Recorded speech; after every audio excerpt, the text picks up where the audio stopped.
Bienvenidos a Espejismos. Esta tarde o noche, o bueno, carajo, esta es la última vez que voy a cometer ese error de decir tarde o noche porque me viene pasando en todos los programas y al final es que siempre estamos en distintas zonas horarias. En esta ocasión estamos con Gonzalo Benavente, el director de La Revolución y la Tierra, uno de los documentales más importantes de los últimos años en Perú. Gonzalo también ha dirigido otras películas como Rock and Roll 68, por ejemplo. Y esta tarde, noche, carajo, otra vez la cagué, pero no importa. En esta ocasión él está con nosotros y vamos a conversar un poco sobre su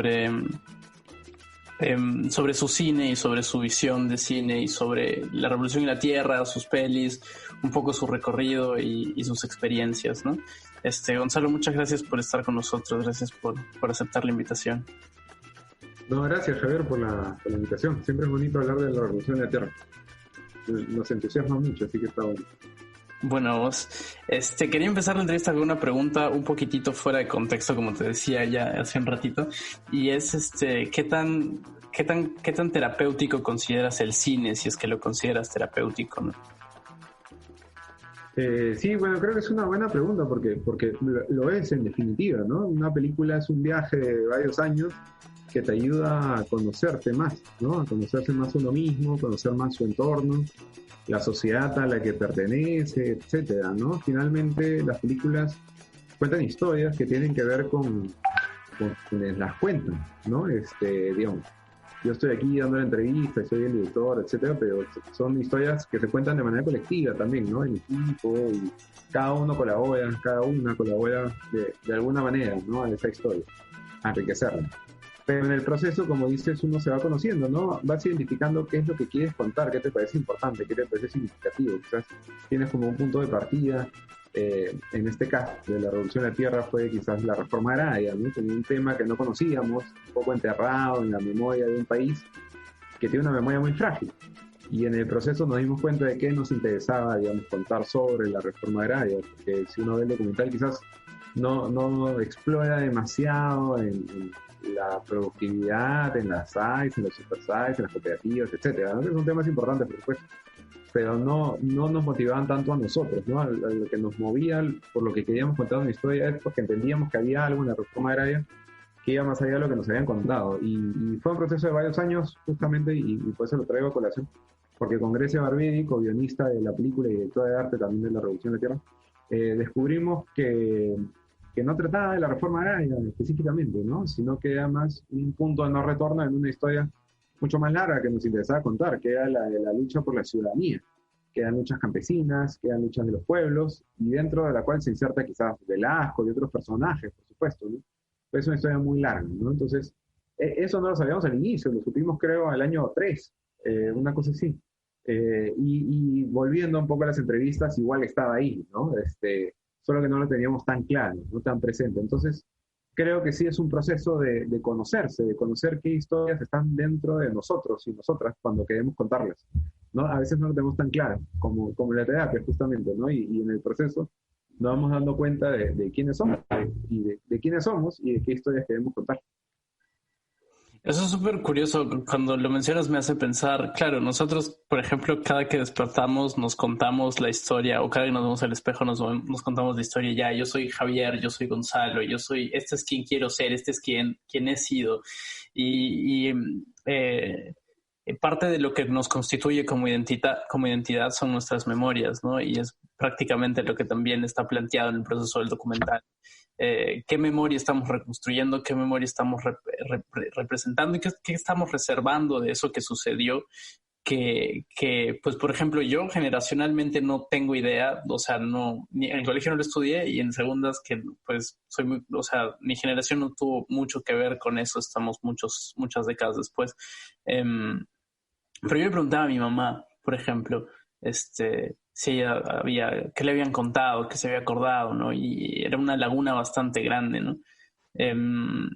Mencionabas que se dieron cuenta de hacia dónde iba el documental, más o menos por el tercer año, bueno, de empezar el proceso. ¿Cómo empezó el proceso y cuánto tardó en total? Y a partir o sea, ¿cómo comenzó y hacia dónde se fue desviando? Si nos pudieras contar. Fueron como 4 años más o menos desde que apareció la idea ya concreta de hacer un proyecto cinematográfico y el estreno, ¿no? Que fue el año pasado, en el 2019. Y en esos 4 años, los primeros dos se dedicaron específicamente a investigar, ¿no? el tema. Pasó que surgió la idea, quizás siempre estuvo un poco dando vueltas la curiosidad por la reforma agraria, ¿no? Creo que entendíamos, siempre hablo en plural, como te decía, porque creo que las películas siempre se hacen en equipo, ¿no? En colectivo. Claro. Pero entendíamos que la reforma agraria era un hecho vital para entender el Perú contemporáneo, ¿no? Quizás la reforma agraria y el conflicto armado interno son como los grandes momentos de giro de la historia contemporánea peruana, ¿no? Y el conflicto armado, mal que bien lo conocíamos, es más reciente y se ha abordado más de distintas perspectivas. Por supuesto, siempre faltan las voces, etcétera, ¿no? Y hay más historias porque aparezcan, de todas maneras. Pero la reforma agraria está mucho más enterrada, ¿no?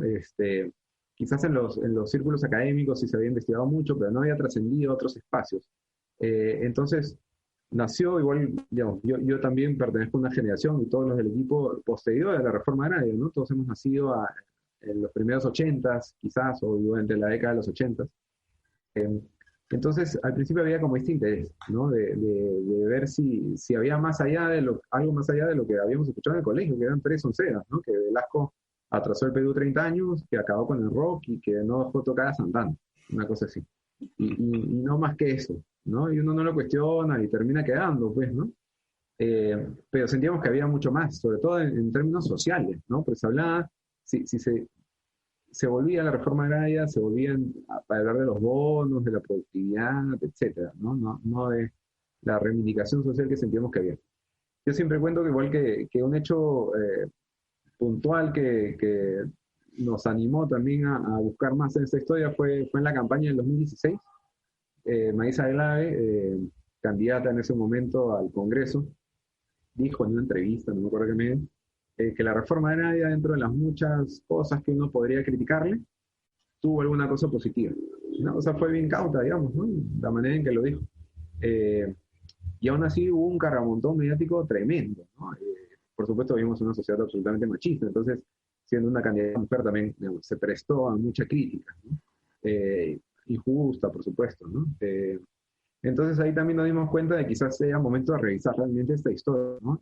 Hicimos la postulación a AFO, tuvimos suerte y la ganamos el primer año de manera muy, muy rápida. Hubo una investigación, por supuesto, anterior, previa, etcétera, pero no es algo que yo haya, digamos, no es una experiencia por la que yo haya pasado en otro momento, ¿no? Siempre los proyectos se mueven muchos años, quizás en ganar. En este caso, y creo que tenía que ver realmente con la importancia del tema, por supuesto, ¿no? Y un poco el enfoque que teníamos al inicio, ¿no? Que como te digo, se fue transformando, porque cuando ganamos el premio pasó que mucha gente se comenzó a comunicar y gente que no conocía, ¿no? Pero que se escribía diciendo al fin se va a saber la verdad de esta historia, ¿no? Etcétera, para cualquiera de los bandos, digamos, ¿no? A favor o en contra, lo que sea, pero están muy comprometidos con que al fin se cuente como algo al respecto, ¿no? Entonces nos dimos cuenta de la importancia del tema para muchísima gente, ¿no? Y ahí sí, a mí me dio como algo, ¿no? Dije, hay que leer toda Arguedas, hay que leer historia de verdad, y el tema es muy importante, ¿no? Entonces decidimos no grabar por un tiempo. De hecho, los 2 primeros años, después que habíamos ganado el fondo, no grabamos nada. Solo investigamos de manera obsesiva y recopilamos todos los materiales que podíamos tener de la época. Entonces leímos todos los libros que jamás se han escrito, creo, sobre el tema. Y poco a poco la historia se fue ampliando, digamos, ya no era la reforma agraria, sino tenía que ver con luchas por la igualdad, ¿no? Como te digo, por la ciudadanía, tiene que ver con discriminación. Entonces ya regresamos casi que a la invasión española, ¿no? 500 años atrás, que de hecho es un punto de inicio en la película, ¿no? Y hasta el presente, ¿no? Cómo entender el Perú de hoy en términos de ese cambio que hay cultural con la reforma agraria. Entonces se vuelve una historia mucho más amplia, ¿no? Felizmente el documental permitía también esa apertura de expander un poco esas líneas narrativas, ¿no?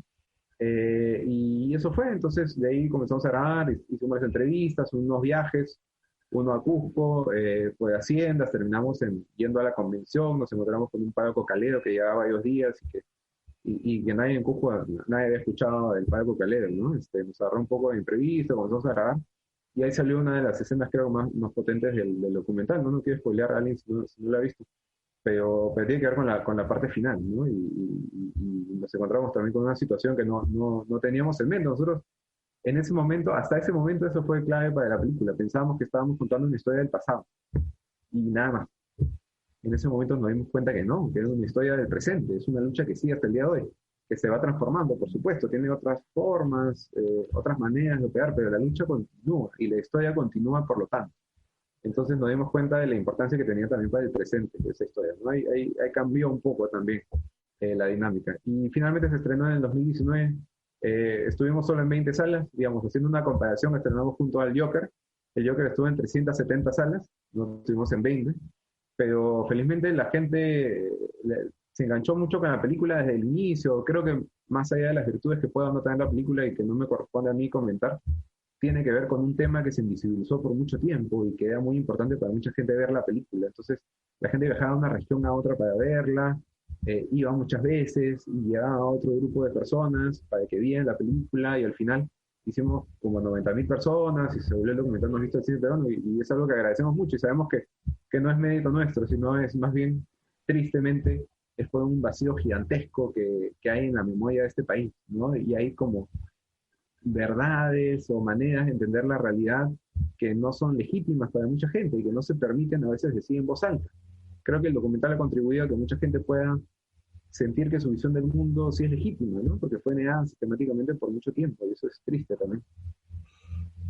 Claro, wow, qué tal historia. O sea, arrancando desde el hecho de que una vez que ganaron el fondo, eh, pues, o sea, no arrancaron trabajos de grabación por el sentido de sentir la responsabilidad que implicaba hablar sobre el tema. Eso me parece importantísimo, ¿no? Porque llega a haber momentos en los que alguien hace un documental o una película, y muchas veces ese peso no se siente, ¿no? Porque pues hay muchos distintas clases de proyectos, ¿no? Y tienen dimensiones diferentes también. Algunos son muy personales, o como es en el caso de La Revolución y la Tierra, carga con una marca de la historia de Perú que obviamente afecta a un gran porcentaje de personas, ¿no?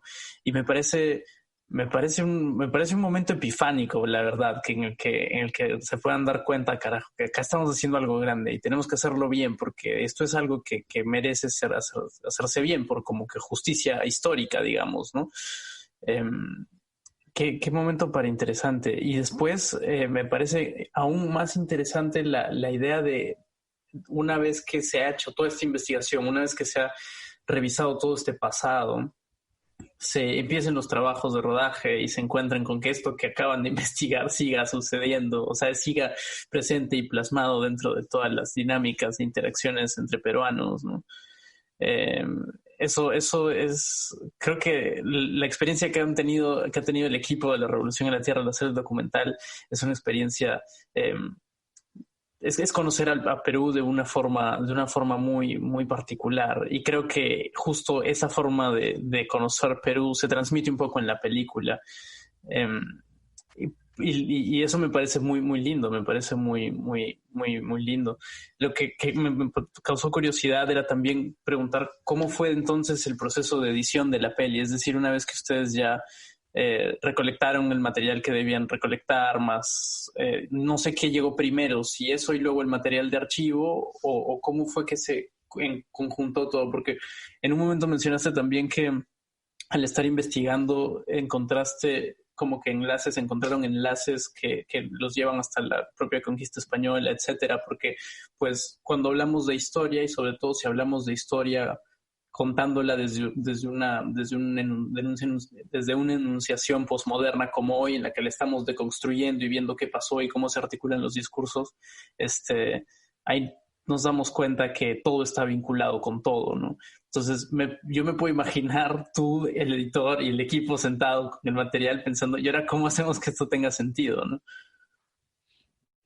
Sí, fue un poco loco. En realidad teníamos una base que era un guión, un esquema, ¿no? Es un guión de Excel en el que teníamos como capítulos y temas, subtemas, ¿no? Entonces había, no sé, invasión española, ¿no? La colonia, temas por los que queríamos pasar, porque nos parecía importante atravesarlos, ¿no? Para entender qué significó, ¿no? Y la reforma agraria no como algo que sale de la nada, sino que se inserta dentro de distintas narrativas históricas, ¿no? Incluso iniciativas geopolíticas de los Estados Unidos, luchas revolucionarias de América Latina, entonces hay muchas cosas confluyendo por ahí, ¿no? Entonces, sí sentíamos que ante la ausencia de una narrativa oficial, había que construir ese panorama, ¿no? Sobre todo para las nuevas generaciones que como nosotros no conocían la historia, ¿no? Entonces, era necesario hacer como ese mapa conceptual, ¿no? Un poco.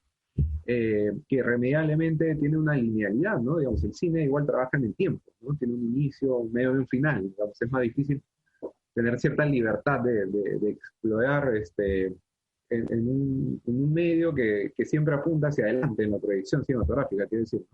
Entonces, eh, igual tratamos de incluir dentro del proceso de edición eh, lo que para nosotros fue el proceso de descubrimiento. No entendíamos que tenía que ver con un viaje a la memoria en el cual nosotros mismos habíamos recopilado imágenes que no conocíamos necesariamente. Entonces, toda la estética tiene que ver con eso, ¿no? Y es uno de los puntos centrales del trabajo de edición, ¿no? La película comienza con una cinta de VHS, ¿no? Que es, no sé si los jóvenes reconocerán qué es ahora, pero es la cinta con la que grabamos películas en el pasado, ¿no? Cuando las pasaban en televisión, las veíamos ahí, grabamos muchas veces, encima a veces, ¿no? Las películas que más nos gustaban. No íbamos al cine, nosotros al menos los que hicimos la película de chicos, porque habían coches bombas en Lima, y no era usual ir a salas de cine, ¿no?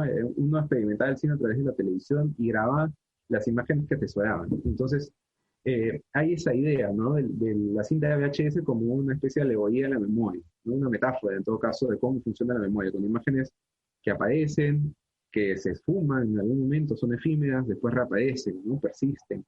Entonces sentíamos que así es la memoria, es un colectivo de imágenes que vamos cogiendo, ¿no? Aprendiendo y que se nos escapan de las manos a veces también. Entonces, por eso no solo elegíamos, por ejemplo, imágenes bonitas de películas de cine peruano que aparecieron en esta investigación, en esa recopilación de materiales, sino también los momentos en que la imagen se iba negro, ¿no? El glitch se perdía, ¿no? Porque queríamos denotar que esos vacíos de memoria,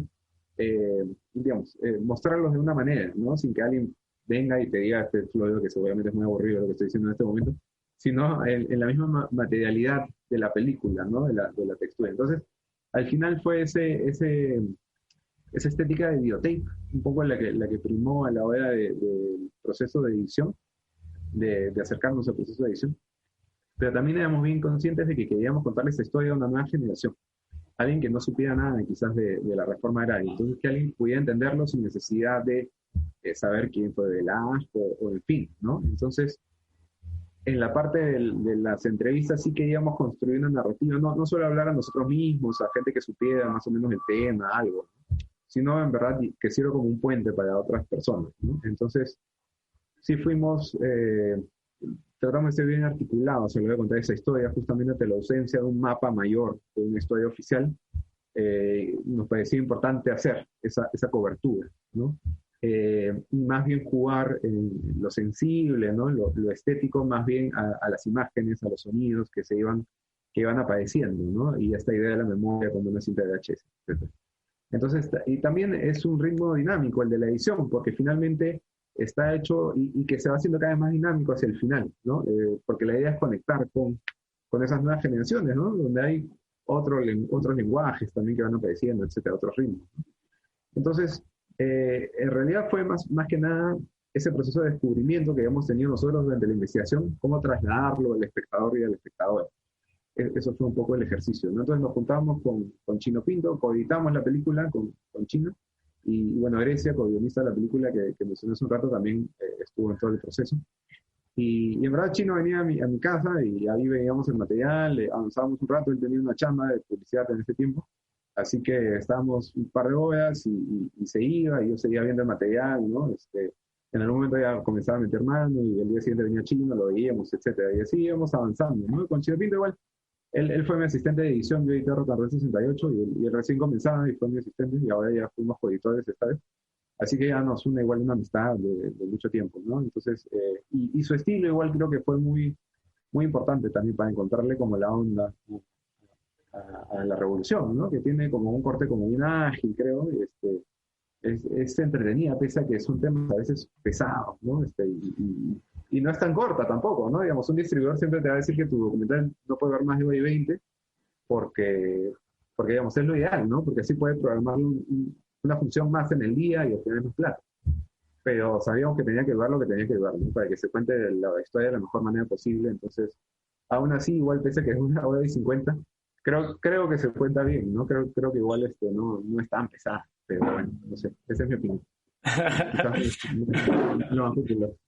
No, esa lectura me parece, es bastante, tiene mucho sentido, creo, porque yo también me preguntaba, después de ver la película, sobre todo me preguntaba, vi cuánto duraba, o sea, chequeé el archivo y vi cuánto es que dura esta película, y ahora 50, y no me había dado cuenta tampoco porque, pues mi experiencia con la película ha sido bastante accidentada, la verdad. El hecho de poder pausarla me permitió pausar la peli y decir, oye, aguanta, esto está duro, esto lo quiero asimilar, ¿no? Y ha habido veces en las que he regresado, ¿no?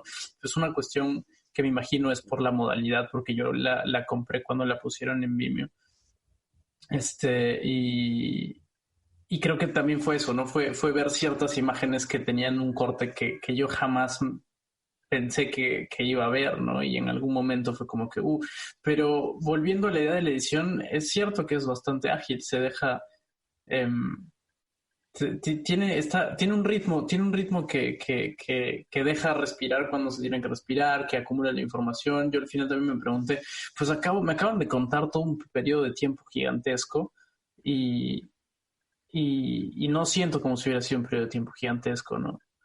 Em, y supongo que también por la propia calidad del montaje se siente como si hubiera sido ayer un poco, o sea, como si esta forma de narración, a pesar de que son cosas que han pasado hace 50 años, pudieran haber pasado ayer, ¿no? Y la actualidad de eso es bastante vigente. Me hizo acordar, hay un par de canales a los que yo sigo donde hacen ciertos montajes sobre historia en general, ¿no? Y tiene una agilidad similar a este tipo de videoensayos, son casi, ¿no? Y esto justo me lleva a la siguiente pregunta. No sé si ustedes en el proceso de armar la película o cuando ya se encontraron frente al reto de traducirla a un lenguaje cinematográfico, ¿qué referencias tuvieron? O si hubieron como ideas, o si partieron solamente de ideas y no chequearon referencia alguna.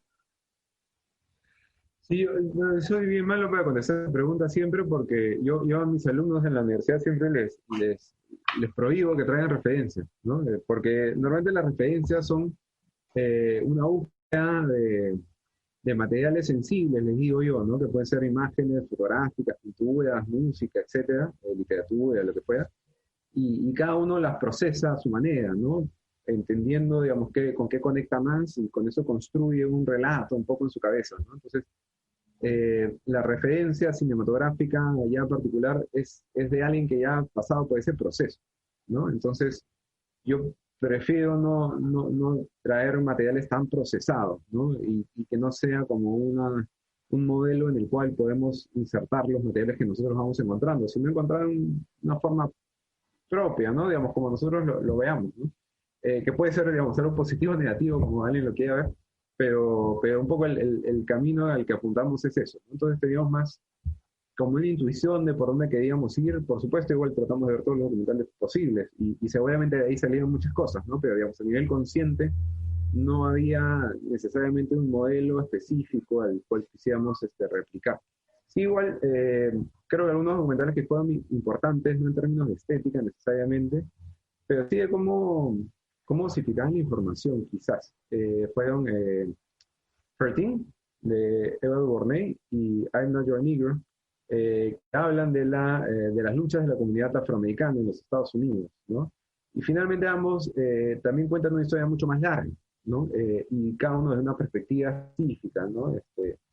13 desde el tema carcelario, etcétera, pero contando toda la gran historia, y I'm Not Your Negro desde los textos de James Baldwin, un autor afroamericano, y estos textos que dejan, ¿no? Pero siempre en oposición, en juxtaposición a la cultura popular de su tiempo, ¿no? Porque eso es algo que queríamos hacer desde el inicio. contar la revolución en la Tierra desde los productos culturales. En el camino fue ganando mucho más espacio el cine y más bien fue quedándose un poco relegado a otras cosas, ¿no? Porque en las entrevistas hablábamos mucho de pintura indigenista, por ejemplo, de literatura indigenista, de música, de discursos incluso, ¿no? González Prada escribiendo el discurso de Politeama, ¿no? Que son palabras que se pronuncian en un teatro y que cambian la historia de un país. Eh, Sin embargo, al final también nos dimos cuenta en el proceso de que estábamos haciendo una película. Entonces, nos estamos insertando dentro de una tradición larga que no conocíamos nosotros, ojo, ¿eh? O sea, hemos estudiado cine en Perú y todo, y las películas las conocíamos quizás por referencia, de nombre, pero no necesariamente las habíamos visto. Fue en el proceso de investigación que nos acercamos a todas esas películas y la verdad que muchas nos deslumbraron. Entonces, por eso también sentimos la necesidad de compartirlas, ¿no? De compartir ese deslumbramiento con otras personas que pudieran ver la película. Entonces, al final fue ganando como mucho peso el cine y fue tomando finalmente esa forma, ¿no? La forma final que tiene la producción de la Tierra.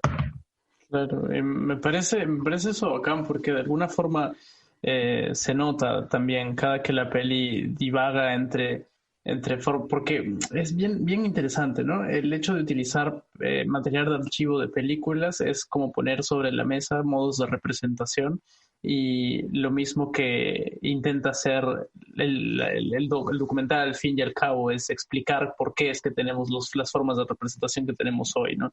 Y eso se apoya como que casi en un metadiálogo con las pelis de la historia de Perú.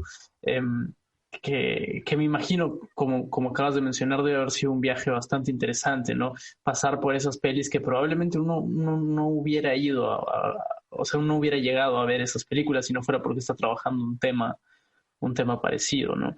Me imagino que ahí debes haberte reencontrado con un cine peruano de una forma un poco, digamos, otra vez particular, ¿no? Sí, uno a veces no sé si te ha pasado a ti, pero cuando es cine y es peruano se siente un poco huérfano, ¿no? Y no es necesariamente que no hayan líneas a las cuales uno pueda sentir conexión, sino que no las conocemos, las películas que se han hecho, ¿no? Entonces, por lo tanto, sentimos ese vacío. No sabemos de dónde venimos mucho y sabemos mucho más de películas de otros lados, ¿no? De Estados Unidos en particular, pero quizás de otras cinematografías, pero del Perú no tanto, ¿no? Y hay películas fantásticas, ¿no? Y con luchas claras, además, ¿no? Con una mirada del mundo tremenda. A mí me pasó con el trabajo de Nueva Disco, por ejemplo, ¿no? Una documentalista que ya tocó el tema de la tierra desde una perspectiva de género, con películas como Color de Mujer y con comunidades en Guayabo, o sea, además afroperuanas, o sea, de avanzada, ¿no? 30 años antes de los discursos que se están construyendo en este mismo momento, ¿no? Lo mismo con Fico García y por supuesto con la obra de Armando Robles Godoy, ¿no? Que fue un descubrimiento, porque no es tan fácil ver La Moneda Verde. Espejismo ha estado nominada al Globo de Oro a Mejor Película Extranjera, compitiendo contra Bergman, Fellini, en la misma categoría. Es la única película peruana que ha sido nominada al Globo de Oro. Y no se ve, ¿no? Recién la están restaurando. Andrea Franco, que es nieta del productor de Bernardo Batievsky, ya restauraron Cholo, que aparece también en La Revolución en la Tierra, dirigida por su abuelo, por Batievsky, y ahora está restaurando Espejismo, y la verdad que es fantástico, porque si no esas películas desaparecen y se pierden, ¿no? Solo sobrevive el 30% de las películas que se hicieron en el siglo XX en el Perú. O sea, solo el 30% de todo nuestro cine y todas nuestras imágenes cinematográficas. El 70% ya no existe. Por incendios, por descuidos, por olvidos, por pérdidas, por lo que fuera. Imagínate que el 70% de las películas de los Estados Unidos desaparecían, ¿no? Sería una locura, sería el apocalipsis. Eso ha pasado en el Perú. Sería un mundo distinto, de hecho. Por supuesto, por supuesto. La primera película peruana, o sea, sabemos el nombre, ¿no? Camino a la Venganza. No sabemos más, no existe ningún rastro de esas películas, hay muchísimas, ¿no? Como te digo, el 70% no existe. Eso es brutal, ¿no? Sin embargo, el 30% que existe, que se hizo en el siglo XX, quiero decir, trasladó los grandes debates y las grandes tensiones y las grandes contradicciones de su época, ¿no? Y las luchas por la tierra fue un tema que atravesó el siglo XX, de inicio a fin, ¿no? Entonces el cine que sobrevive igual cuenta esas historias, y ese es el cine que aparece en La Revolución de la Tierra. Finalmente, la película de La Revolución es un homenaje a esas películas y esos cineastas y esas cineastas. Queremos mostrarlas, que su trabajo adquiera presencia para las nuevas generaciones, que puedan acercarse después a la obra de estos y estas cineastas, y sea una especie de puerta de entrada, digamos, a ese cine, ¿no? Que no es tan conocido, para nosotros tampoco lo era, y fue un descubrimiento, como te digo. Claro, ¿no? Y la peli, y creo que La Revolución en la Tierra es definitivamente un gran ejemplo de por qué debemos preservar las pelis y la memoria en general, ¿no? Yo justo ahora que comentabas la peli de Armando Robles de Espejismo, yo me ponía a pensar cómo fue que llegué a ver esa peli, porque fue por esa película, de hecho, que le puse el nombre al podcast de Espejismos, porque estaba buscándola por internet y aquí con ciertos VPN súper caros uno puede evadir la ley y descargar torrents. Y en una de esas encontré un rip de la peli, pero en una calidad un poco extraña y estaba como que con... O sea, era como que creo que era la versión VHS probablemente de la peli grabada sobre no sé qué, en realidad era una calidad bastante extraña y el inicio de la película tenía como que una línea verde atravesándolo hasta el minuto 15 y de ahí se reproducía normal, ¿no? Yo creo que no podría haber visto esa película desde aquí si es que eso no hubiera existido, ¿no? Y cuando yo la vi también me quedé huevón porque era ver una conciencia del medio audiovisual y de la realidad peruana junta en un constructo estético cinematográfico que nunca había visto en ninguna película peruana, ¿no? Probablemente hay muchas más, ¿no? Y estoy seguro de que las hay. Y claro, imagínate, si esa pequeña chispa por ahí que uno puede reconocer despierta ciertas ganas de conocer un poco más nuestro pasado cinematográfico. Lo que hace La Revolución y la Tierra al final de la película también es preguntarte, es como que esperar a ver en los créditos cuáles son las películas que aparecieron para tomar apunte, ¿no? Es una linda reivindicación y es un lindo gesto, creo. Y no manera de homenaje, sino manera de lucha también, ¿no? Lucha por despertar la conciencia y por hacer que preservemos, ¿no? Que lo tengamos consciente.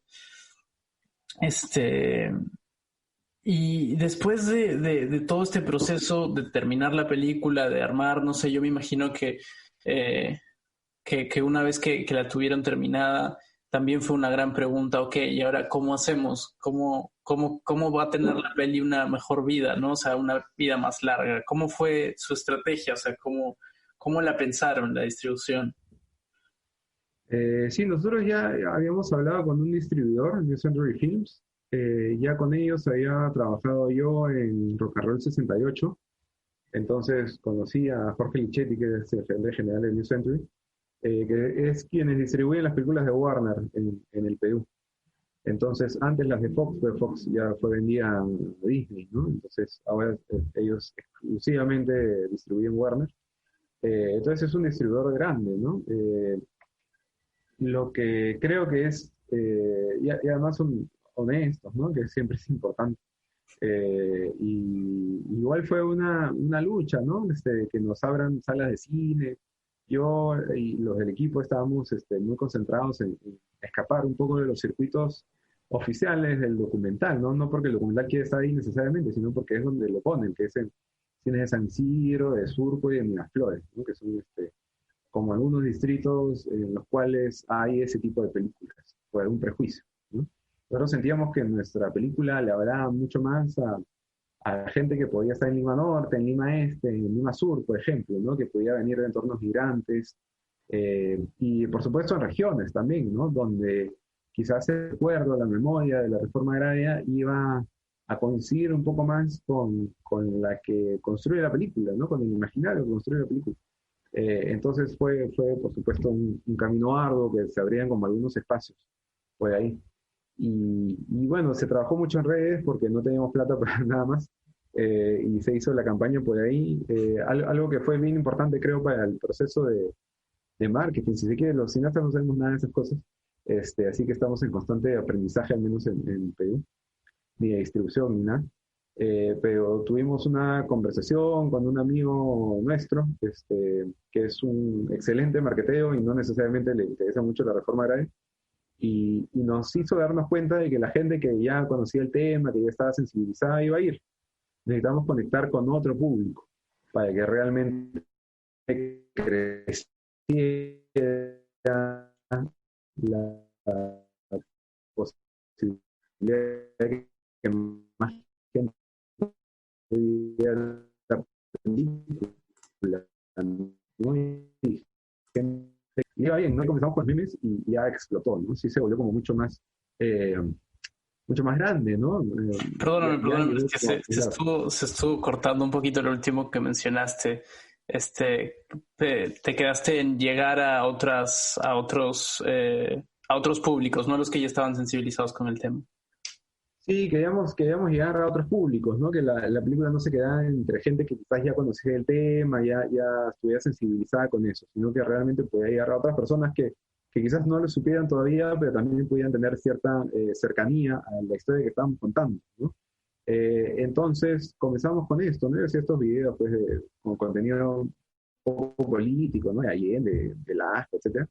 Pero de ahí comenzaban los memes, un poco más chacoteros, y explotó un poco, ¿no? Ahí sí se volvió mucho más grande, ¿no? Y tuvo una difusión mucho mayor. Y eso fue bien loco, la verdad, porque si uno ve la película, no es una película memera, digamos, ¿no? No es un meme. Uh-huh. Pero igual uno ve las redes de la Revolución de la Tierra y creo que es la misma voz, igual la que está hablando. Por más que hay otros códigos mucho más humorísticos, mucho más sarcásticos, cogiendo siempre cosas de lo que pasa en la cotidianidad peruana, que siempre es absurda, ¿no? Pero, digamos, comentando muchos temas actuales con un lenguaje como más humorístico, sin embargo es la misma visión del mundo, ¿no? Que apunta a que está mal la desigualdad, que está mal la exclusión. Eh, entonces, y eso creo que vino bien, ¿no? O sea, en redes utilizar otro lenguaje, ¿no? No tomarnos tan en serio también. Creo que eso ha sido clave en todo el proceso de la revolución de la Tierra. No creérnosla mucho, no tomarnos muy en serio nosotros mismos y eso, y ser como, decir un poco las cosas, no tener miedo a que el público ya no vaya a ver la película porque vamos a chocar, vamos a hacer como muy, levantar como muchos, no escándalos, pero como muchas, herir sensibilidades, ¿no? Ahora justo hemos posteado por el TC, no sé si ya está ver, hace unos pocos minutos, bueno, no sé cuándo se transmite esto, pero el TC falló en contra de la demanda de Oscar Ugarteche para que se reconozca su matrimonio, ¿no? Con otro hombre, ¿no? Un matrimonio legal en México, sin embargo el matrimonio homosexual no es legal en el Perú y el TC ya falló, digamos, el Tribunal Supremo del Perú ya falló en contra. Entonces, hemos posteado, por supuesto, al respecto, porque siempre posteamos al respecto porque es bien loco, pero mucha gente está a favor de la revolución de Velasco y de la lucha por la igualdad, y está bien, ¿no? O sea, perfecto, nosotros también, ¿no? Pero como son luchas de 50 años, como que uno ya piensa que sí, pues estuvo bien, ¿no? Pero en las luchas de hoy uno piensa que no tanto, ¿no? O sea, Claro. uno ya no está tan sensibilizado. Creo que tiene que pasar 50 años para darnos cuenta de que son la misma lucha, finalmente, ¿no? Son personas que están excluidas del proyecto nacional, que no tienen los mismos derechos y deberes que todos. Entonces, a veces por fastidiar también escribimos con la X, ¿no? De les, ¿no? Les peruanes, no sé, con X. Y ahí sí la gente se indigna, ¿no? Y ahí sí son, o sea, nacionalistas y revolucionarios, pero no, la RAE dice esto, ¿no? O sea, no te pases, ¿no? O sea, ¿qué importa lo que diga la RAE? Justo, o sea, no puedes apoyar la lucha de los pueblos amazónicos y después decir que la RAE es la máxima instancia de lenguaje. O sea, es una locura. Es porque nos acostumbramos a estas narrativas, estos discursos, y tenemos que revisarlos, ¿no? Y darnos cuenta de que en verdad estamos programados por la sociedad.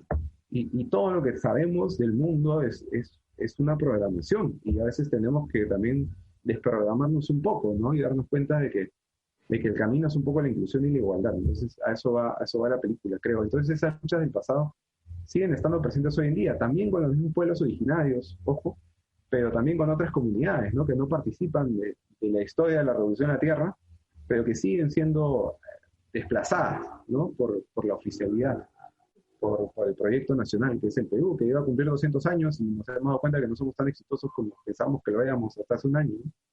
Entonces va por ahí. Sí, no, eso me parece también muy valorable. Es como, Yo creo que con el tiempo y con los programas que hemos venido haciendo aquí, la gente que viene, usual, no sé por qué, es algo bastante interesante.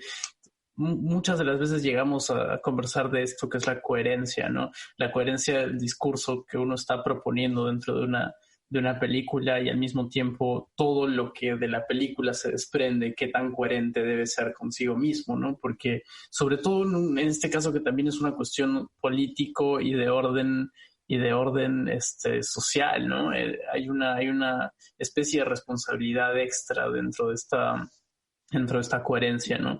Y yo tengo que admitir, es fabuloso. O sea, yo cada vez que entro a Facebook tengo que estar al pendiente porque es un cague de risa. O sea, uno va viendo y es que son verdades, ¿no? Al fin y al cabo se están hablando ciertas verdades puestas dentro de este formato del meme, del cual es una cosa alucinante que la están estudiando en universidades incluso, porque pues es un mecanismo de comunicación tan interesante para nuestra sociedad. Y creo que ahí es como es realmente un golazo el de haber manejado la distribución en las redes de la peli de esa forma, porque pues es un alcance que probablemente no podría haber existido hasta hace 5 o 8 años, y al mismo tiempo ese alcance está combinado con la posibilidad con la posibilidad de poder ver la película también por internet, ¿no? Y justo eso va mi siguiente pregunta. ¿A partir de qué motivaciones fue que decidieron ponerla en Vimeo, que decidieron soltarla y ponerla más accesible? Sí, nosotros hicimos el camino inverso quizás a muchos documentales, ¿no? Justamente como es una producción que no tiene tanta visibilidad como las películas de ficción, porque no hay actores ni rostros conocidos, cómo vender la película. El documental, normalmente, o las películas más independientes, como esta, digamos, hacen la ruta de los festivales primero, ¿no? Para eventualmente tener como más cosas que poner en el afiche y si puede ir a la sala, tienen suerte, pues ir sonando, ¿no? De distintas maneras. Nosotros sí nos parecía bien importante estrenar la película por los 50 años de la reforma agraria, que fue el año pasado, ¿no? En el 2019. Entonces decidimos, bueno, estrenarla, ¿no? Estuvimos en el Festival de Cine de Lima como un preestreno que nos ayudó también a ver cómo se veía la película proyectada, ¿no? Entonces fue un buen experimento y poco tiempo después estrenamos, ¿no? Y después más bien ya íbamos a hacer esta ruta en festivales, nos habían seleccionado en varios importantes, en Rafis, en Toulouse, etcétera. Se cortaban todos por la pandemia, ¿no? Entonces teníamos la película un poco ahí aguantada, no sabíamos bien qué iba a pasar. Trabajamos con un agente de ventas internacional, que era un poco quien la estaba ubicando, iba a comenzar a ubicarla en festivales, ¿no? Eh, Sin embargo, todo ha cambiado un poco, ¿no? Digamos, las salas de cine están cerradas hace ya más de 6 meses en el Perú y en muchas partes del mundo. Los festivales tampoco no están teniendo, por supuesto, salvo alguna excepción, ¿no? Venecia, etcétera, no están teniendo un funcionamiento habitual. Entonces, también pasó que queríamos explorar como nuevas maneras de llevar la película a otras personas, ¿no? Justo el contexto de la pandemia ha hecho que mucha gente se acerca además a experimentar este tipo de visionados a través de la computadora, de las redes, ¿no? Entonces entendíamos que por ahí había como una opción. Sí hubo que luchar con algunos temas contractuales, justamente porque la película la teníamos comprometida previamente, ¿no? Pero nos pareció que quizás se iba a ser el camino, ¿no? Porque algo que podía haber sucedido es esperar algunos años a ver si alguna plataforma se interesa, ¿no? De estas más conocidas, ¿no? Pero sentíamos que queríamos compartir la película y además creo que también el mundo del próximo año ya va a ser distinto también, ¿no? Digamos, el mundo post pandemia va a tener otras historias urgentes también, ¿no? Que hay que revisar. No digo que la otra no sea urgente, porque finalmente sigue siendo luchas que se mantienen, pero nos parecía que este era un momento adecuado para compartirla lo más posible, ¿no? Y que sensibilizara justamente a esas, formada como una cadena con las otras historias que podían surgir. Entonces nos pareció que la posibilidad de Vimeo, en la que uno sube su película y es más fácil verla desde cualquier lugar del mundo, era una opción como para explorar, ¿no? Pasó también que tenía que ver con cada película igual tiene que encontrar su medio de distribución, ¿no? Así como cada película cuenta una historia, hay una historia que se construye alrededor del proceso de la película, ¿no? Y esta película en particular, como te digo, más allá de porque sea buena o mala, que de lo que no me corresponde a mí comentar, sí hizo que mucha gente se movilizara, fue a otra región para verla. O sea, sí hubo una movilización por la película. Entonces quizás entendíamos que el esfuerzo de tener que explorar qué cosa es Vimeo para mucha gente, quizás sí se iba a poder hacer, ¿no? En este caso en particular no me hubiera pasado con otra película, seguramente, que yo hubiera hecho, sino con esta quizás podía funcionar.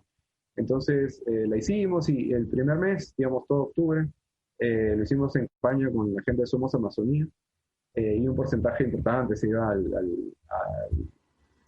hacer microredes de salud en Bagua y en Condorcanqui, en la región Amazonas, con los pueblos amazónicos en su lucha contra la COVID. Pues eso mismo que te comentaba, ¿no? Como todos hemos visto por las noticias cómo estas comunidades, pueblos originarios están excluidos del proyecto nacional. Pasa lo mismo que pasaba, digamos, con los campesinos, antes indios, antes de la reforma agraria, estaban excluidos, ¿no? No son parte realmente de la sociedad, de la comunidad nacional. Entonces nos interesaba, a partir de la campaña que hiciéramos con la película, dar un poco de luz a esas luchas, ¿no? Que por supuesto siguen sucediendo. Entonces nos pareció que era una buena oportunidad también de ayudar un poco en eso, en lo posible, ¿no? Entonces fue por ahí, no sé si todas las películas, o sea, digamos, creo que cada película encuentra su propio camino, y esta fue la que nos pasó también, digamos, a lo largo de la película algo que ha sucedido mucho es seguir nuestros instintos un poco, ¿no? Y a veces romper con lo que nos dicen que debe ser, ¿no? Nos decían que un documental debía durar de 20 para que pegue, igual duró de 50 porque nos parecía que era la mejor manera de contar esta historia y dijimos, ya, pues vamos. Y al final igual tuvo mucho éxito, ¿no? De ahí quizás no era nadie iba a verla si lo soltábamos en línea, etcétera. Y al final está poco a poco viendo un montón de gente también, ¿no? Viéndola. Y además bonito que la pueden ver ya familias, digamos, ¿no? En conjunto. Ya no son personas, ¿no? Entonces creo que es un camino bonito que estamos explorando, ¿no? La verdad que no tenemos idea de qué tan exitoso no sea. Igual nosotros nunca esperamos nada, ¿no? Así que todo lo que venga es siempre exitoso para nosotros. Y ojalá igual, siempre me preguntan que qué onda ser el documental más visto de la historia del cine peruano. Y la verdad es que ojalá dejemos de hacerlo pronto, ¿no? Esa es un poco la meta. Nos encantaría hacer el 10º documental más visto en muy poco tiempo, ¿no? Porque eso significaría que estamos comenzando a ver nuestras historias como país, ¿no? Y que la próxima que hagamos, digamos, tengamos que pasarnos a nosotros mismos y a 10 más. Sería lindo, ¿no? Porque finalmente todos estamos un poco empujando el mismo coche, ¿no? Así que estamos descubriendo un poco el camino. Todavía no lo tenemos tan claro, pero bueno, ha sido una exploración, ¿no? Y hasta ahora contentos de que mucha gente, muchos amigos, además, y amigas que vivan fuera ya pueden acercarse a la película, verla. Eso es lindo, creo. Sí, no, precisamente, gracias por eso, porque yo no sé, siento que me habría tardado un poquito más de tiempo en poder ver la película y no sé, justo ahora que estabas mencionando el simple hecho de explorar las medidas de distribución a partir de Vimeo, y que cuando me pongo a pensar qué hubiera pasado si es que ustedes hubieran estrenado la peli y luego o primero hubieran mandado al circuito de festivales, ¿no? Tengo la sensación de que esta película es una película para la gente, de alguna forma, y tengo la sensación de que es una película para ser vista por peruanos. Siento que es una película peruana hecha para peruanos, y eso es algo que creo que por eso es que también se traduce en ser el documental más visto de la historia también, porque pues es necesario y está hecho para eso. De alguna forma todo confluyó para que sea algo que, al menos, por ejemplo, yo como peruano residiendo en el extranjero, lo que sea, es una película que he necesitado y siento que la he necesitado. Y si me pudieran decir qué película quisieras que te pongan en el colegio si tuvieras que volver a ir al colegio, pues elegiría La Revolución y la Tierra, definitivamente. Porque no es aparte de ser una experiencia estética, también es una experiencia familiar. O sea, es una cuestión que se siente, no sé, es extraño. ¿Cómo lo puedo explicar? A ver.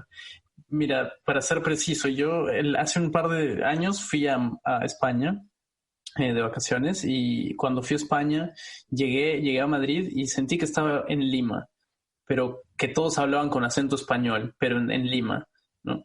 Y me pareció súper extraño porque sentía como estar visitando a mi padrastro de alguna forma, ¿no?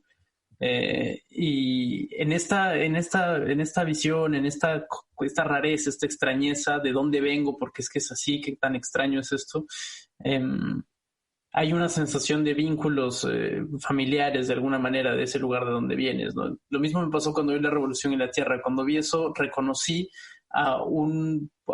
fue como si mi papá me hubiera dicho, oye, ven, siéntate un toque, vamos a tomarnos una chela.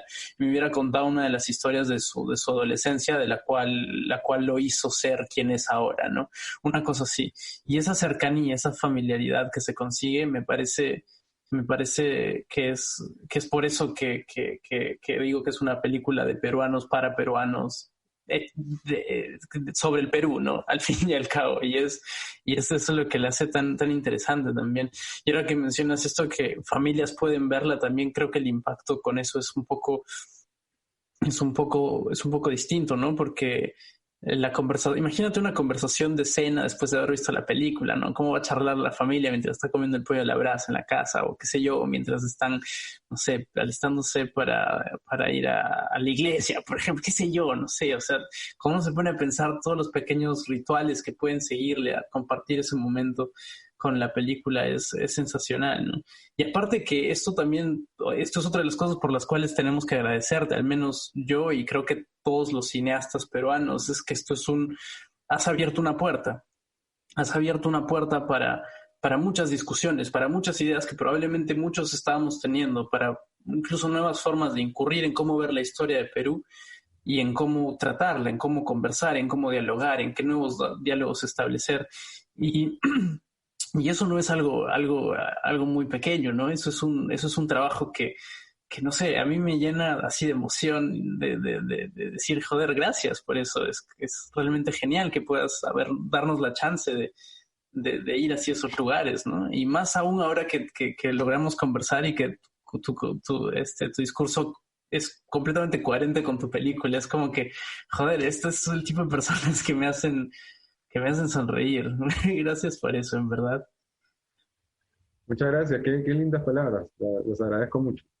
Y Es, el mérito siempre es de toda la película, ¿no? Como te digo, yo tengo el placer de poder venir a la entrevista y todo, pero en realidad es la historia de mucha gente que colaboró, ¿no? Es un equipo además conformado, yo no tengo ninguna relación familiar con la reforma agraria, ¿no? Ni padres, abuelos que han sido expropiados por Velasco, ni campesinos, realmente, ¿no?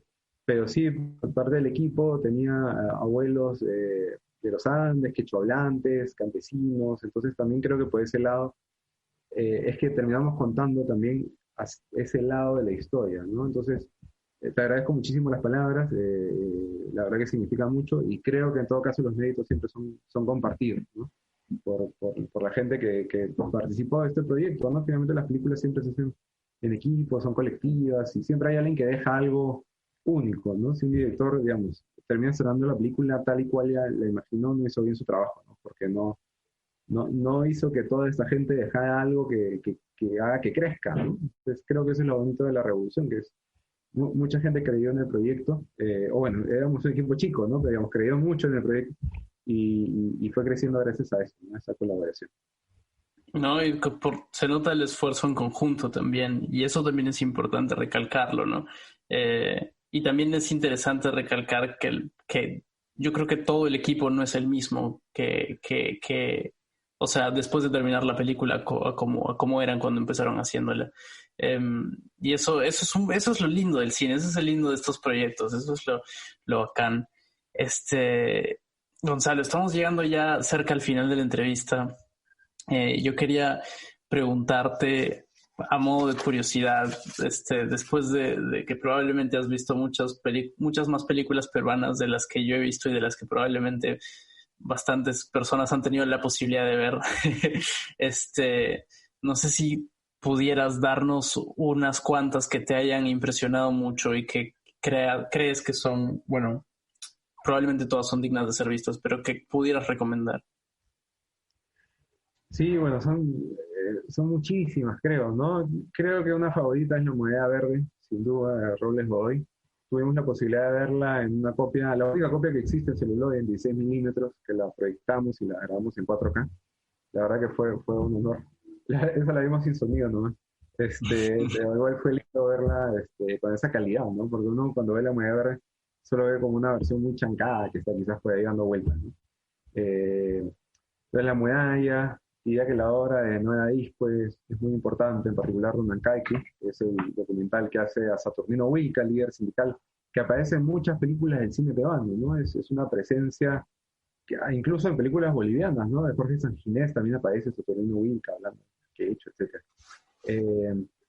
Culturhuachana, de Federico García, que falleció hace poco tiempo, es una película emblemática también, ¿no? Que se hace con la comunidad, etc. ¿No? Son películas muy combativas, pero son importantes de ver, ¿no? Y a mí me sorprendieron muchísimo, ¿no?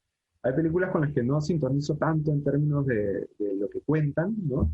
Pero que sin embargo son fantásticas de ver porque son los espacios y no es habitual verlas, ¿no? Por ejemplo, yo perdí mi corazón en Lima, que es de hace casi 100 años ya, y uno de estos espacios que recorremos incluso hasta el día de hoy, ¿no? Pero con imágenes del cine mudo, ¿no? Del cine silente. Esto uno está acostumbrado a ver a Charlie Chaplin en ese tipo de imágenes y no, es Lima, ¿no? Eso es como muy bonito.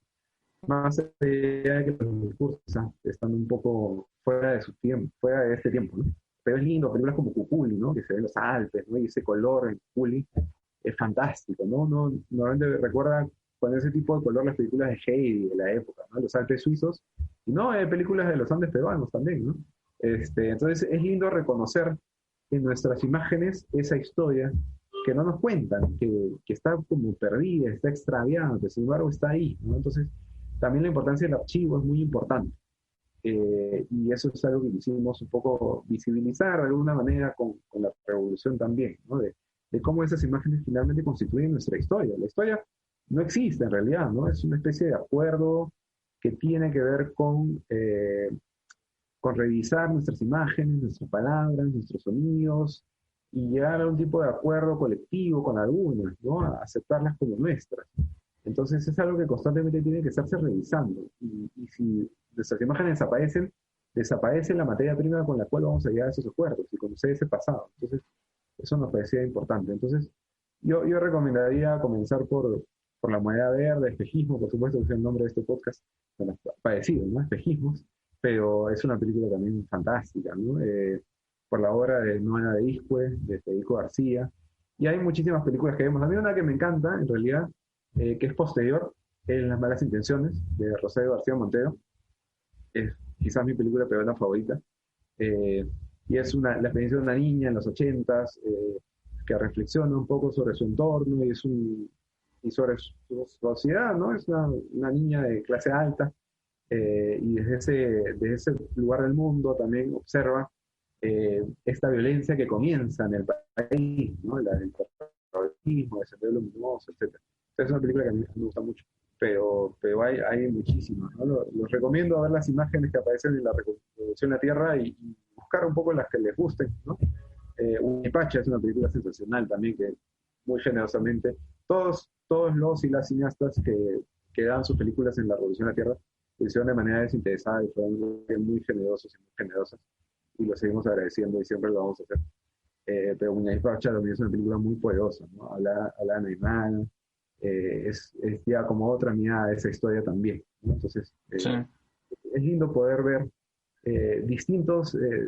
gente de distintos lugares, distintas procedencias, pero que finalmente construyen desde distintas miradas esta historia tan compleja que es el Perú, ¿no? Que es imposible de abordar con una sola película, hay que verla desde distintas miradas, de distintos lugares, de distintas películas, ¿no? Y la unión de todas ellas, la sumatoria, va a ser una visión un poco más global del Perú. Y hacerlas dialogar, ¿no? Dialogar, ¿no? Eso también es importante, porque tengo la sensación de que a veces se constituyen las películas hechas en Lima y las películas hechas en regiones y muy pocas veces dialogan entre ellas. Y eso es algo que sería interesante impulsar también, pues por parte de la crítica, los medios de divulgación, incluso los propios cineastas. Estaría interesante. Pero qué bacán. Oye, y ahora sí ya, la última, y con esta cerramos. Estabas mencionando lo del el archivo pues que los cineastas participaron con mucha generosidad brindándote las imágenes para la revolución. Y todo el otro material de archivo fue complicado de conseguir los permisos o cómo es que llegaron hasta Sí, bastante, ¿no? Fueron varios años de búsqueda, ¿no? Primero de búsqueda y después de buscar las autorizaciones, ¿no? Hay tres tipos de material visual en la película, ¿no? O fílmico, quiero decir. Las películas, digamos, que fueron hechas, elaboradas con un fin artístico, etcétera, pero como películas, digamos, que se concibieron como eso, como películas, tanto de ficción como documental, y tuvieran algún tipo de distribución cinematográfica. Y esas están siempre en pantalla, aparece el crédito, digamos, ¿no?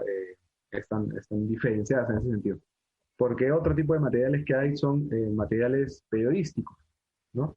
Que ahora termina siendo material histórico, al igual que las películas, sean de ficción o de documental, y al cine, que al inicio tiene como una búsqueda artística, lo que fuera, termina teniendo un valor histórico con el tiempo, ¿no? Eso es bien importante.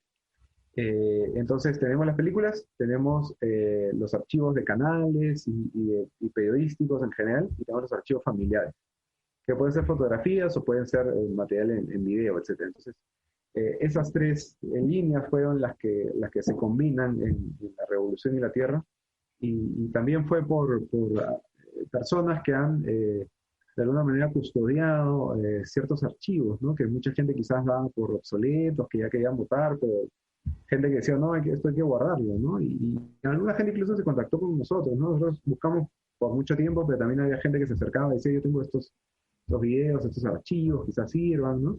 Y todo fue encontrando su espacio, creo, ¿no? Entonces, hay todavía un camino largo porque esos archivos se recuperen. Mucha gente, qué tesoros de la historia del Perú tendrá en su casa y quizás no saben porque no tienen cómo verlos tampoco, ¿no? Simplemente piensan que es importante guardarlos. Y de hecho, muchas imágenes que tenemos en la película las encontramos en cassettes de Betacam, que estaban en depósitos casi como basureros y que rescatamos de alguna manera, digamos, porque ya los iban a botar. Y había el cassette, pero no había cómo reproducirlo. Entonces fueron otros meses de buscar cómo reproducirlo, ¿no? Porque es un equipo especial, específico, no es cualquier Betacam, ¿no? Como ese Betacam de ese año, con esas características. Entonces, echarse a buscar, ¿no? Y ahí aparecieron otras imágenes, ¿no? Incluso a veces películas que sus autores pensaban que estaban perdidas, fueron apareciendo algunas imágenes ahí, ¿no? Fue bien loco, en verdad. Pero nada, fue un proceso largo y felizmente la gente sí tenía como mucha buena onda, digamos, en ese aspecto, ¿no? De querer compartir sus imágenes. En algunos casos, de manera privada, digamos, no querían que se comunicara mucho dónde venían, pero sí querían compartirlas, ¿no? Entonces, al final fue un poco una mezcla de todo, ¿no? Igual tenemos un archivo en general oficial muy, muy desordenado, ¿no? No sé, las fotos de Velasco, por dar un ejemplo, son las fotos oficiales. Algunos son el archivo de cadetas, que nos dio algunas imágenes. Otras son del Estado peruano, digamos, de la Biblioteca Nacional, etc. Pero no había el crédito del fotógrafo, por ejemplo, no se supo quién las tomó. Y son fotos como oficiales, ¿no? Son los retratos del presidente del Perú en ese momento. Igual no hay el dato de quién es el fotógrafo, ¿no? Entonces hay como grandes vacíos, ¿no? Y si las fotos del presidente del Perú no se sabe quién las tomó, otras menos, pues, ¿no? Entonces todavía estamos con ciertas deudas, ¿no? En cuanto a nuestro archivo. Y esta película no se hubiera hecho sin tanto los cineastas y cineastas que mencionaba hace un rato, como gente un poco más anónima, que cogió una cámara y que se sumó a contar esta historia desde su tiempo, desde su visión del mundo, y gracias a esas imágenes que quedan, a veces no sabemos de quién son necesariamente, digamos. Tenemos la autorización de quien tiene el archivo, pero quizás escapa un poco el nombre de la persona que lo hizo, ¿no? Los de prensa, por ejemplo, no se sabe, digamos, necesariamente. Hubiera sido lindo saberlo. En otros países quizás sí tienen la posibilidad de tener escrito el nombre del camarógrafo, etcétera, ¿no? Que hace 60 años tomó esas imágenes. Acá no tanto, ¿no? Pero bueno, poco a poco se va avanzando en esa búsqueda. Qué interesante, ha sido como inmiscuirse en una reconstrucción de la memoria, pero en todos los niveles posibles, físicos, metafísicos, transfísicos. ¡Wow! ¡Qué alucinante! ¡Qué viaje que se han metido ustedes! Estuvo divertido, eso sí, no te lo puedo negar. Fue difícil, pero estuvo divertido. Es lo más importante, creo, ¿no? Es una de las cosas más importantes, porque si no, pues, ¿cómo seguir si uno no siente que vale, que sirve para algo y también que le está pasando bien? Bueno, ¿Para qué? ¿no? ¿Qué? ¿Y no para qué? Digo. Exacto. Sí, Precisamente. Oye, muchísimas gracias. Ya estamos terminando la entrevista. En verdad ha sido un gusto tenerte con nosotros. Ha sido muy bacán repasar este el proceso de la revolución, repasar tus ideas sobre el cine, repasar las anécdotas que han, que han ido saliendo en la conversa. Muchísimas gracias por eso. Yo definitivamente me quedo con esta metáfora tan interesante de la búsqueda de la memoria y la reconstrucción de la memoria.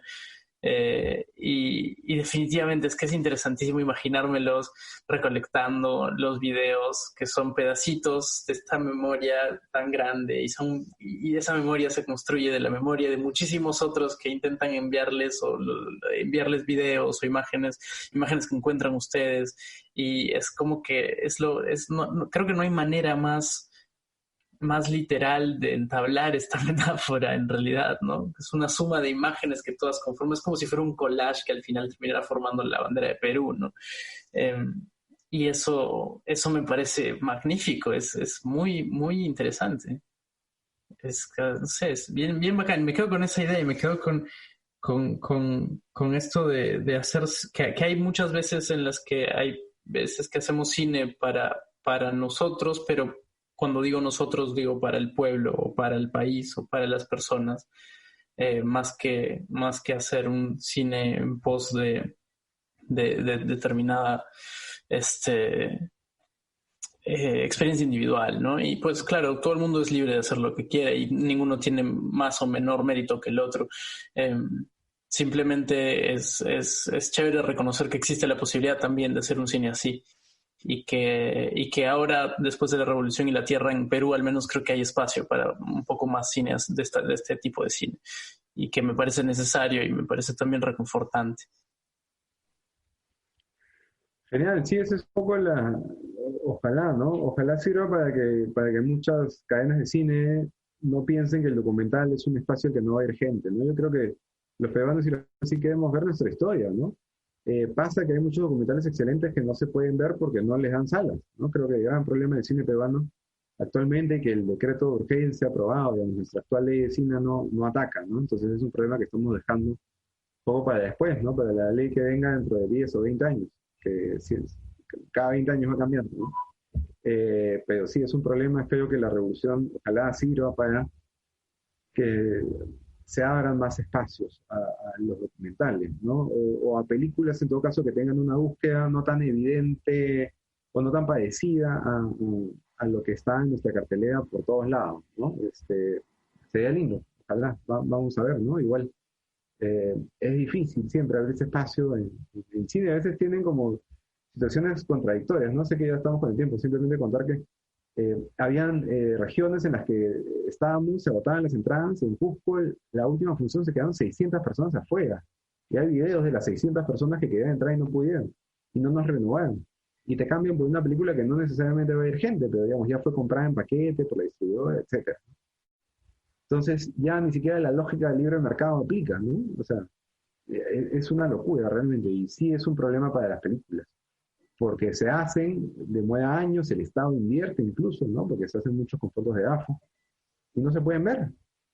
Es muy triste, ¿no? Y creo que la revolución, si en algo aporta, es que demuestra que sí hay personas que están dispuestas a ver estas películas, ¿no? Yo por años, si decía que estaba haciendo un documental de la reforma agraria, la gente me miraba con una cara de, eso no va a ver nadie, o sea, nadie. Y fue mucha gente, ¿no? Entonces, ojalá sirva justamente para que la gente dé el beneficio de la duda a otras películas que, como te digo, ojalá no superen largamente en términos de taquilla, ¿no? Esa es un poco la lucha, porque finalmente todos estamos en la misma, ¿no? Así que, Sí. vamos. Muchas gracias. Más bien por la entrevista. No, a ti muchísimas gracias. Eso es algo que, solo ya para terminar, algo que conversamos con Mónica Delgado en uno de los programas, y era que hay que ponerse a pensar cómo es que el Estado ve, qué significa para el Estado, por ejemplo, tener una política de cine, significa hacer más películas. También de pronto hay que pensar cuál debe ser la presencia del Estado también para que se vean esas películas que el propio Estado financia, ¿no? y todo eso pues es todo un órgano del que también tenemos que estar en constante revisión, nosotros cineastas y también pues la gente en general en Perú. De hecho, porque las películas no existen si no se ven, ¿no? O sea, eso nos pareció clarísimo desde que hicimos la revolución. Por eso quisimos mostrar tantas también. En algunos casos nos robamos una para proyectarla, grabarla y devolverla. Porque teníamos permiso, pero no teníamos la película en físico. Tuvo que haber una jugada ahí un poco truculenta para poder compartirla. Finalmente fue hecha con mucho cariño, ¿no? Pero como dices, ¿no? El Estado también tiene que comenzar a mediar, ¿no? El problema un poco a veces cuando hablan de la Constitución, si hay que cambiarla, ¿no? Hay esa discusión. Lamentablemente el capítulo económico no permite que el Estado diga, bueno, tienen que poner películas peruanas, ¿no? Porque no lo permite. Entonces hay que encontrar otros caminos, ¿no? O cambiar la Constitución, que siempre es un camino interesante, como en Chile se ha demostrado. O ver cómo hacerlo factible, ¿no? Porque como te digo, ya ni siquiera tiene que ver con la ley de libre mercado, ¿no? Porque así llenes tus salas, igual te sacan, ¿no? Claro, ya llega un absurdo. Es una locura, ¿no? Entonces, si aún así llenando tus salas te sacan, imagínate películas que no tienen como esa posibilidad de inmediato, ¿no? Entonces, pucha, es un problema realmente, ¿no? Y el Estado invierte, o sea, es plata a todos los contribuyentes. Y está bien que el Estado invierta en películas, o sea, es necesario, la cultura es necesaria. A veces no sabemos muy bien explicar por qué, y eso está mal, y es culpa de todos los que nos dedicamos a este tipo de cosas, no articular un discurso mucho más claro, ¿no? En el que se evidencie por qué es importante compartir nuestras historias y nuestra identidad cultural y fortalecerla y hacerla más amplia, ¿no? Que abarque más comunidades que están invisibilizadas. Y entonces es importante que el Estado invierta en eso, pero sin embargo esa plata se va al agua si la gente no ve esas películas. Entonces necesitamos que se vean. Es fundamental. Entonces es un camino todavía a recorrer. Ojalá comencemos a resolverlo, ¿no? Sí, es un camino largo, iba a tardar, pero pues es mejor ir dando los primeros pasos y creo que la revolución es parte de esos pasos. Muchas gracias, Gonzalo, muchísimas gracias por estar con nosotros, gracias a todos por escucharnos y pues esto ha sido todo por hoy en Espejismo.